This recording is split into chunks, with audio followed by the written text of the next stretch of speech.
Training camp is here, and it's time for some second-year players to step up. We're talking about Day 3 picks of the 2021 draft on today's episode of the Locked On Jets podcast. You are Locked On Jets, your daily New York Jets podcast. Part of the Locked On Podcast Network, your team every day.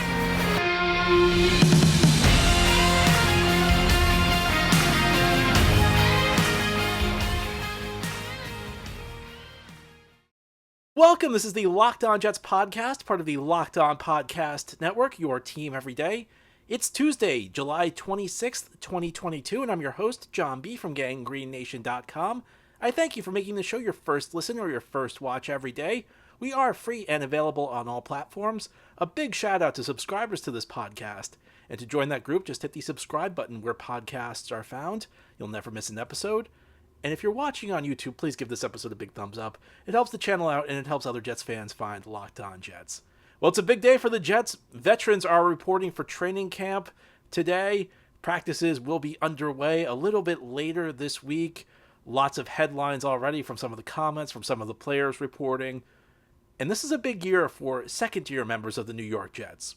And it goes without saying, Zach Wilson, second-year quarterback, obviously a guy who is going to have a big role in whether the Jets have success or don't have success this season. You have other guys, Elijah Moore. Jets are looking for a big year or two out of him. Alijah Vera-Tucker, you could say the same. Michael Carter out of the backfield working with rookie Breece Hall. But today I want to talk about some of the less heralded members of the 2021 Jets draft class. These are players entering their second year, and these are players who did not see big roles for this team last year. And quite frankly, not all of these guys are going to end up being players for the Jets, but if one or two of these guys can step up and fill a role, it can have a big impact on this season. And we're going to talk about some of these players today. These are, again, guys who did not play much last year, guys who did not have big roles, guys who are later round picks with lower expectations, but guys who really could help the Jets out if they develop this year. And I'm going to begin by talking about Jason Pinnock, who, of course, was drafted out of Pittsburgh a year ago. He was drafted as a corner, and because of all the injuries the Jets had in the secondary, saw some action at safety late last season and acquitted himself pretty well, to be honest with you, for a guy who played a different position in college, a late-round rookie. Now, you do see this from time to time, and expectations are very low for late-round rookies. We've seen this through the years with the Jets, where sometimes a late-round rookie gets on the field in a late-season game that's pretty meaningless and does not look completely lost, and maybe we get expectations that are a little bit too high, but Jason Pinnock seems like a guy the coaching staff likes, and safety's a position where the Jets have some question marks. One of the difficult parts heading into the offseason was that the Jets had so many holes that they, even with all the cap space they had, even with all the signings they made, even with all the draft picks they made, they were not going to be able to address every single hole with external solutions. And there are only so many resources to go around. Sometimes you need a young player. Sometimes you need a less heralded guy to step up. And I think the safety position is one where the Jets really need that, especially the free safety position.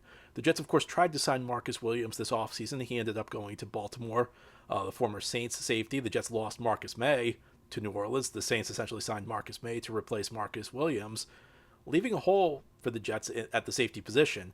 And I think what happened, if you follow the chain of events in free agency, the money that the Jets were going to dedicate to Marcus Williams, it seems like it went to Jordan Whitehead and DJ Reed because the Jets signed both of them later the day they lost out on Williams. And if you look at the money, it's about what they probably would have paid Williams, somewhere in the ballpark, maybe not the exact dollar amount, but somewhere in the ballpark.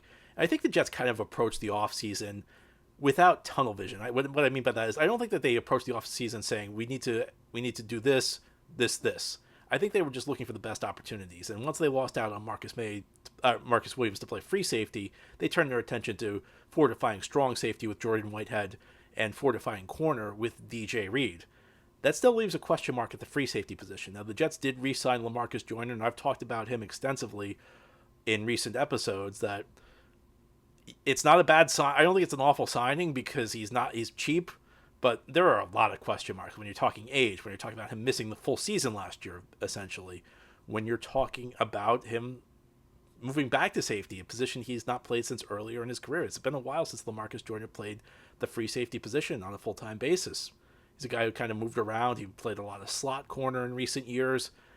It's not really clear what you're going to get out of LaMarcus Joyner. And behind him, you have Ashton Davis, who, I guess any young player can develop in theory, but Ashton Davis is getting kind of old for a developmental player. He's going to be 26 when the season begins. And 26 is not old for a player who's established, but if you have not shown it by 26, the odds turn against you. And beyond that, I'm not sure Ashton Davis is really a guy you want in the deep middle part of the field.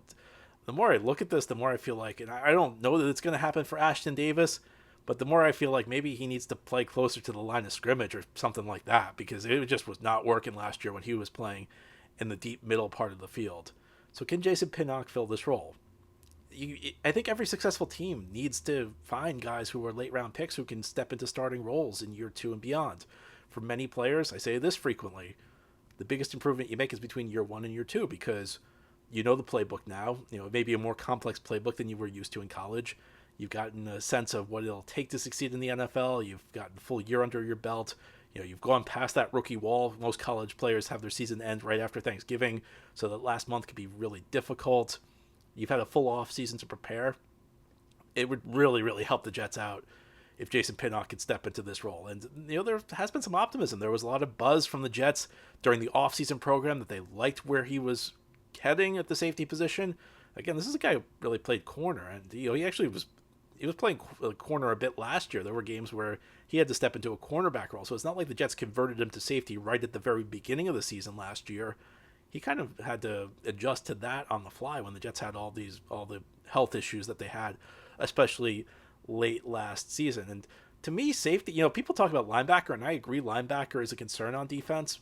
But to me, safety is a bigger concern, because if you have bad play at safety, it can destroy your team. And I go back to Ashton Davis last year. I mean, how many times was he out of position? How many times did he take a bad angle? How many times did he run himself out of a play and turned a bad play into a catastrophic play?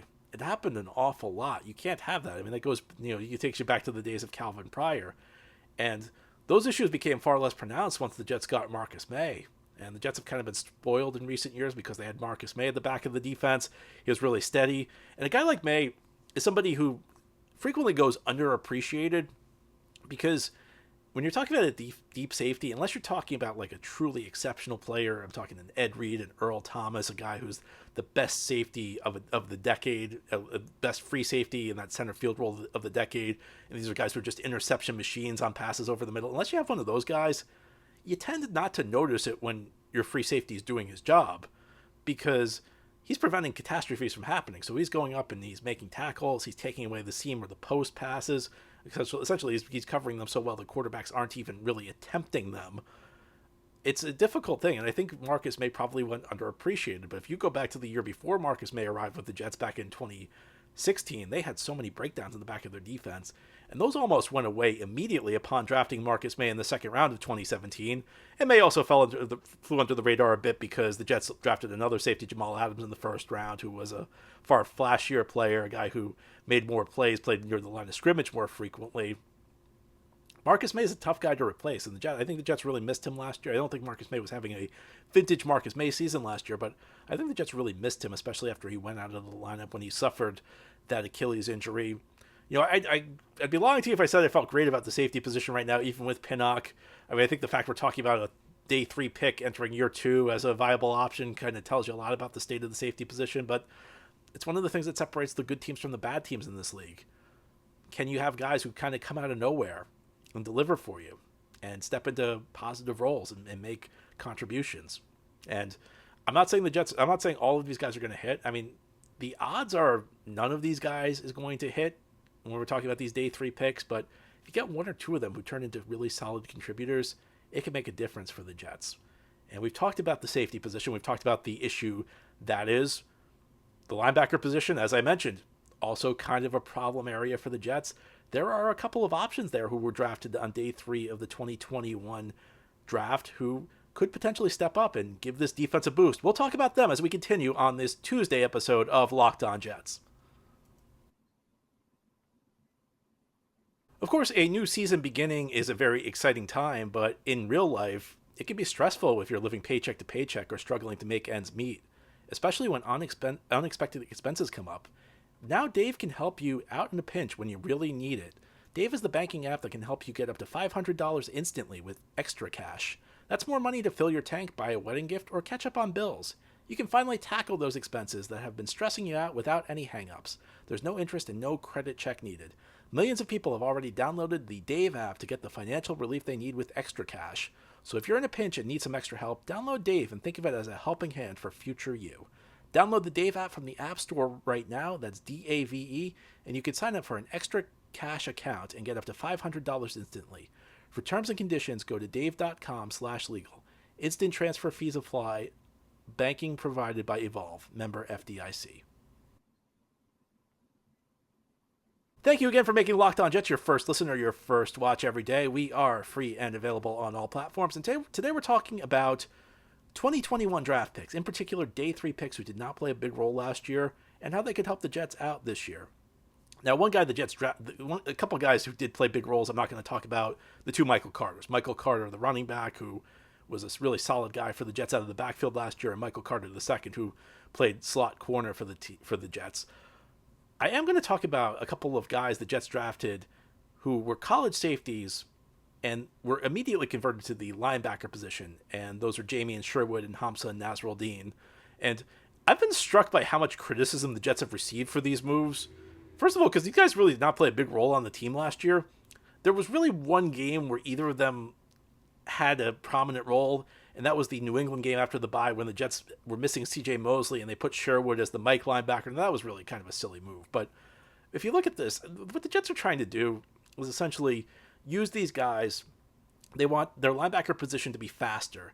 And I've always said that if the Jets just listed these guys as safeties, people would be talking about how innovative this move would be. If playing these guys close to the line of scrimmage, kind of like in linebacker roles, because it's obviously a passing league. So what the Jets are trying to do with Sherwood and Nasruddin and playing them at the linebacker position is they're trying to get guys who are better cover guys at the linebacker position, but guys who can still stick their nose in and make tackles against the run.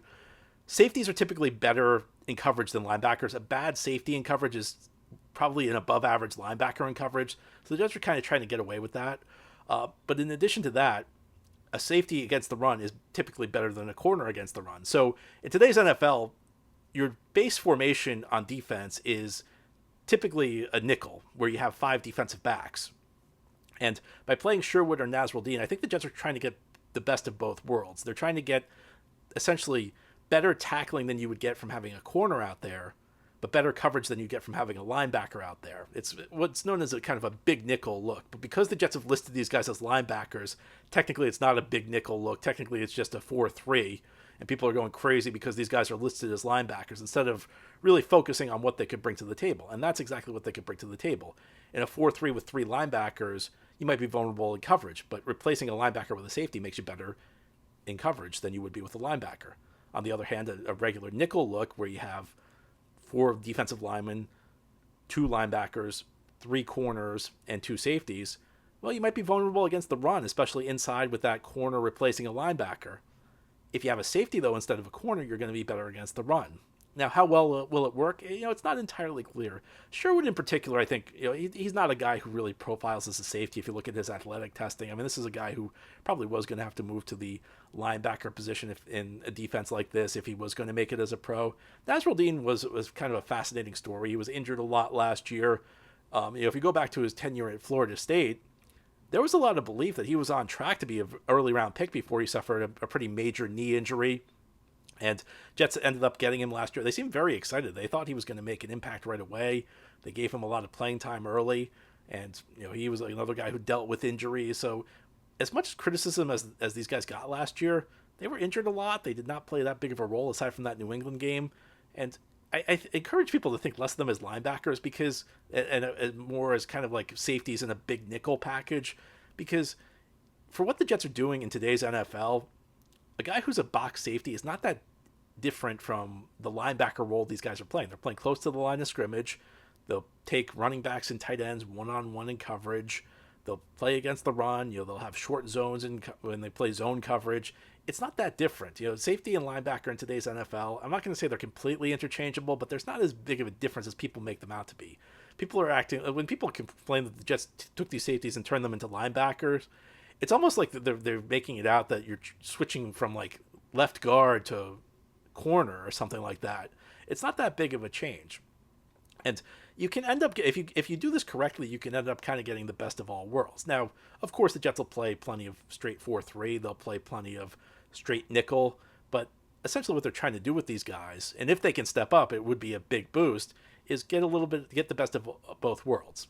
Get better coverage than you'd have with a linebacker, but better run support than you'd have with a slot corner in there. And Michael Carter II is going to get plenty of playing time. It's not, these defenses in today's NFL, constantly changing personnel. Any defense you're on, any personnel grouping is going to be part-time. It's going to be responsive to what your opponent does. So I'm not saying that these guys are going to play, 90% of the snaps. I'm not saying the Jets are going to be in their base in this defense 90% of the time with the extra safety on the field. I'm saying that's what they're trying to accomplish. And if they can do it, it gives you an advantage. It gives you extra flexibility in today's league. Because if you have safeties who can cover effectively and stick their nose in against the run, it can help your team out. So I'm going to we'll see how well it works. Again, these guys are late round picks. I don't think you ever want to put too much on a guy who's drafted in the late rounds, but if it works out, it could really be a boost for this team. And you can understand what the Jets are trying to do. They're trying to get fast on defense. They're trying to not sacrifice coverage. They're trying to not sacrifice run support. If it works, it's the best of all worlds. If it doesn't work, everybody complains that you switched a safety to linebacker. But I understand what the Jets are doing. And if it fails, it's not because the theory behind it is bad. It's just because the players can't do what the Jets want them to do. And at the end of the day, these are late round picks. So it's not like the Jets deserve a ton of criticism for trying this. At least that's how I view it. Now, ahead here on the Locked On Jets podcast, we'll talk about one more player who was drafted in the late rounds of 2021. It's a spot where the Jets are a little bit thin. It's defensive tackle. Jonathan Marshall is going to be the guy I talk about, and we'll discuss his potential role as we continue on this Tuesday episode of Locked On Jets. The Locked On Jets podcast here on this Tuesday. We're talking about day 3 picks from last year's draft who could step up into bigger roles this year. Not all of these guys are going to succeed. That's not the way the draft works. Even if you're talking about early picks, nobody bats 1,000. When you're talking late round picks, if you get a guy here or there, it really helps your team out. The last guy the Jets drafted in 2021 was Jonathan Marshall. And it's interesting to look at this defensive line because on paper, it's a pretty good unit. Lots of good players, but one area where they're a little bit thin is the defensive tackle position, especially after letting Foley Fatukasi go, because there's no traditional run-stopping defensive tackle on this team right now. Quinton Williams is decent against the run, but I think he's a guy who's the Jets want to make plays. I think the Jets want to get him into the backfield. They want him as a penetrator. Sheldon Rankins last year was bad against the run. He was decent as a pass rusher, but he was bad against the run. John Franklin Myers is kind of a hybrid guy. They'll slide him up and down the line. He played a lot of defensive end last year. I think with Carl Lawson back, with Jermaine Johnson in the mix, with Jacob Martin around, maybe even a little Vinnie Curry, you may see less John Franklin Myers at defensive end, more inside, especially on passing downs. But losing Foley Fatukasi, that was no small deal. He was really the one traditional kind of space-eating tackle the Jets had, the one guy who was strong against the run. Could Jonathan Marshall step in? He was a late-round pick last year out of Arkansas, phenomenal athletic testing numbers. Guy was an excellent athlete for his size. And a guy who played well in the preseason last year, actually had a sack in the opener against the Giants. I don't think the Jets want him specifically just to be a run stopper, but I think if he can, I think there's an opening here because the defensive tackle position, as I said, it's a little thin. It's not a bad position, but it's not a position where you look at it and say this is really that deep. Solomon Thomas may end up playing some defensive tackle on passing downs, but he's not really been that productive of a player through his career.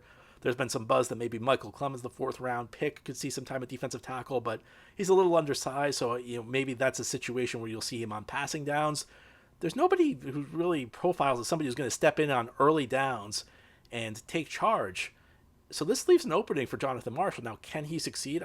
I don't know. It's, again, late round pick. I never want to bet on any individual late round pick, but perhaps there's an opportunity here because, again, he's really athletic, and when you have that sort of size and when you have the sort of ability to explode as Marshall at least does on paper according to his athletic testing, you can be a handful. You can tie up blocks, you can open things up for other guys, and sometimes you can make plays yourself.